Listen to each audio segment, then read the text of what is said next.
Hello students. आइए आज की वीडियो में सुनते हैं उपेंद्र नाथ अश्क जी का साहित्यिक परिचय। ये लेखक हमारे यहाँ बीएससी और बीकॉम के फोर्थ सेमेस्टर में पढ़ाया जाता है। तो बच्चों, आज की वीडियो में हम सुनेंगे उपेंद्र नाथ अश्क।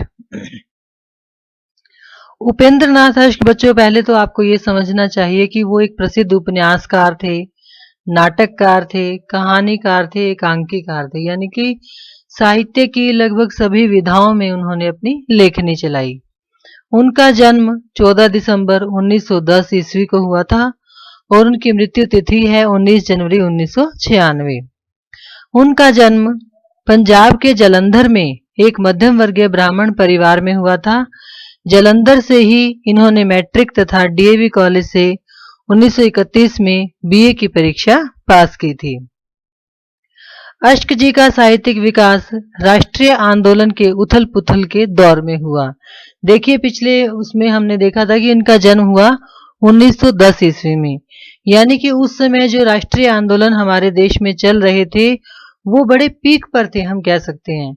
और जब भी कोई व्यक्ति जिसका वो जो दौर होता है, 1910 में तो देखिए वो पैदा हुए, जब वो बड़े हुए होंगे, मतलब जब लिखने लगे होंगे, तो तब तक का जो समय था वो आजादी के नजदीक का समय आ गया था, है ना।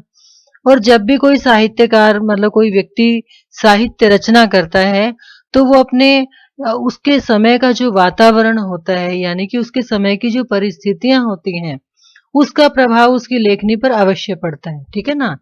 तो अश्क जी का जो साहित्यिक विकास हुआ वो राष्ट्रीय आंदोलन के उथल पुथल के दौर में हुआ। जलियांवाला बाग की घटना ने इनके मन पर गहरा प्रभाव डाला। अब जलियांवाला बाग वाली जब घटना घटी होगी तो उपेंद्र नाथ अश्क जी बहुत छोटी उम्र के रहे होंगे, और उसका जो जो छोटे बच्चे होते हैं ना, उनके मन पर किसी भी घटना का बड़ा गहरा प्रभाव अंदर तक, मतलब मन के भीतर तक बैठ जाता है। तो अश्क जी के साथ भी ऐसा ही हुआ। इन आंदोलनों ने इनके मन में जीवन के प्रति समझ एवं गहन सोच को जन्म दिया। और जो व्यक्ति ज्यादा संवेदनशील होता है ना, वो हर बात को बहुत बारीकी से, मतलब बहुत अंदर तक जाकर सोचता है। और उपेंद्र नाथ अश्क जी भी कुछ ऐसे ही व्यक्ति थे। बीए पास करते ही ये स्कूल में अध्यापक हो गए, परंतु जल्दी ही इन्होंने साप्ताहिक पत्र भूचाल का संपादन प्रारंभ कर दिया। बाद में इन्होंने कानून की पढ़ाई भी की, मतलब लॉ भी किया इन्होंने। सन 1936 में इनकी पहली पत्नी का देहांत हो गया। 1941 में इन्होंने दूसरा विवाह किया। कुछ समय तक ऑल इंडिया रेडियो में भी नौकरी की और उसके पश्चात ये फिल्मों में लेखन कार्य करने लगे। इन्होंने कहानी, उपन्यास, निबंध, आलोचना, नाटक, कविता आदि सभी विधाओं में लिखा। इनकी प्रमुख रचनाएं तो ये सामने हमें दिख रही हैं। इनके उपन्यास हैं गिरती दीवारें, शहर में घूमता आईना, गर्म राख, सितारों के खेल आदि। कहानी संग्रह हैं 70 श्रेष्ठ कहानियां, जुदाई की शाम के गीत, काले साहब, पिंजरा।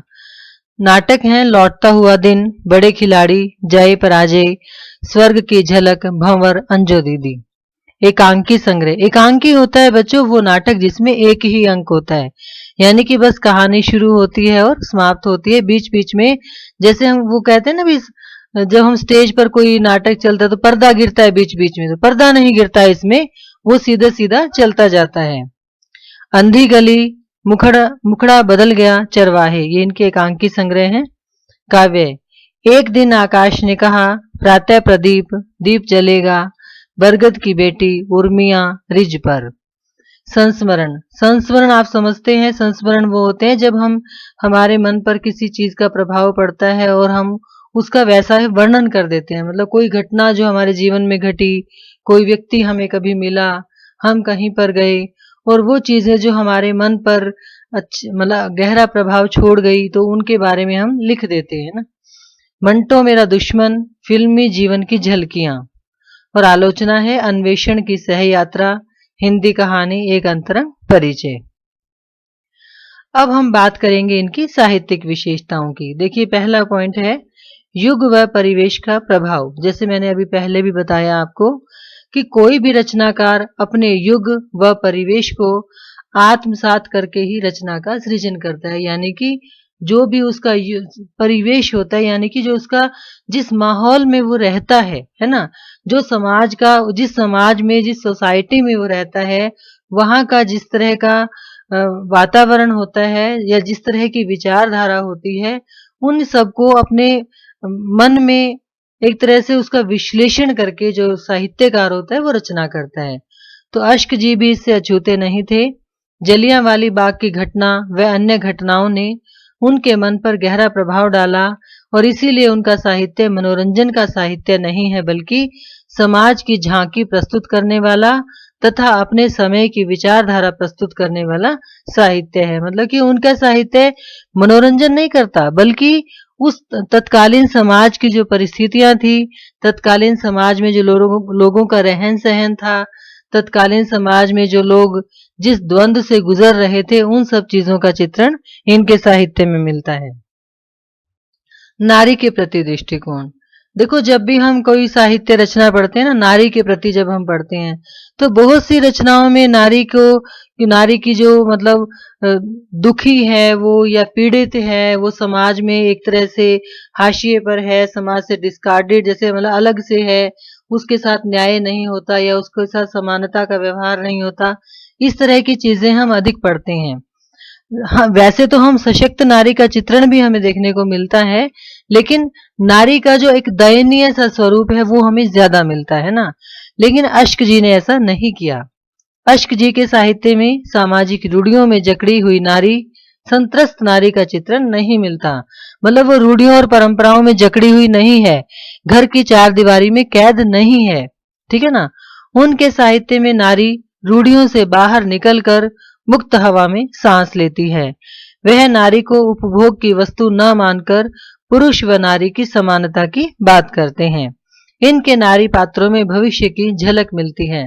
मतलब क्या हुआ कि भविष्य में जब नारी पढ़ लिख कर सशक्त हो जाएगी तो उसका कैसा स्वरूप होगा, यानी कि जब इन्होंने लिखा होगा तब और आज की वैसे भी नारी की स्थिति में बहुत अंतर आ गया है ना।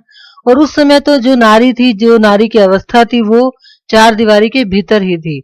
और तब अश्क जी ने ये सोचा कि भी जो नारी है वो इस चार दीवारी से, रूढ़ियों परंपराओं से बाहर निकलेगी, तो इसलिए उनके जो नारी पात्र हैं वो भविष्य की नारी को दर्शाते हैं। यथार्थ जीवन का चित्रण। उपेंद्र नाथ अश्क अपने साहित्य में यथार्थ जीवन का चित्रण करते हैं। यथार्थ जीवन मतलब जो लाइफ की रियलिटीज होती हैं, मतलब जो घट रहा है, जो हो रहा है, जो रियल में हमें सामने घटता हुआ दिखाई दे रहा है। इन्होंने नाटक साहित्य को रोमांस के कटघरे से बाहर निकाला तथा आधुनिक जीवन का यथार्थ वर्णन किया। पुराने संस्कारों तथा नवीन जीवन शैली के बीच लटक रहे मध्यम वर्गीय लोगों के मानसिक द्वंद्व का वर्णन इनके नाटकों में मिलता है। यानी कि जो मध्यम वर्गीय परिवार होते हैं ना, वो ना तो पुराने संस्कारों को छोड़ पाते हैं और ना ही पूरी तरह से आधुनिक जीवन शैली को अपना पाते हैं। तो वो एक तरह से बीच में ही लटके रहते हैं और उनके मन में हमेशा द्वंद्व चलता रहता है। जैसे हम सोचते हैं ना, लोग क्या कहेंगे, ये वो वाली बात है कि हम हमेशा द्वंद्व में लटके रहते हैं और कभी भी अपनी जिंदगी को सही ढंग से जी नहीं पाते। तो उपेंद्र नाथ अश्क ने मध्यम वर्गीय परिवारों के, मध्यम वर्गीय लोगों के जो इस तरह के द्वंद्व हैं, उनका चित्रण अपने नाटकों में किया है। रंगमंचीयता। रंगमंचीयता होती है कि भी रंगमंच मतलब स्टेज पर, कि स्टेज पर खेले जाने के लिए जो नाटक में गुण होने चाहिए वो इनके नाटकों में हैं या नहीं है। तो इस दृष्टि से बच्चों, रंगमंच की दृष्टि से अश्क जी एक सफल नाटककार हैं। इनके नाटक जीवन की सामान्य समस्याओं पर आधारित होते हैं तथा बिना कल्पना का सहारा लिए भी पाठक के मन पर गहरा प्रभाव छोड़ते हैं। यानी कि हमने पीछे भी बात की थी ना कि अश्क जी ने अपने साहित्य में यथार्थ जीवन का चित्रण किया, यानी कि वहां पर कोरी कल्पनाएं या आदर्श नहीं है, लेकिन फिर भी वो जो यथार्थ जीवन का वर्णन है वो इतने सुंदर ढंग से किया गया है कि वो भी पाठक के मन पर गहरा असर छोड़ते हैं। अब जो आपके सिलेबस में है, लक्ष्मी का स्वागत जो नाटक है, एकांकी है, वो भी ऐसा ही है।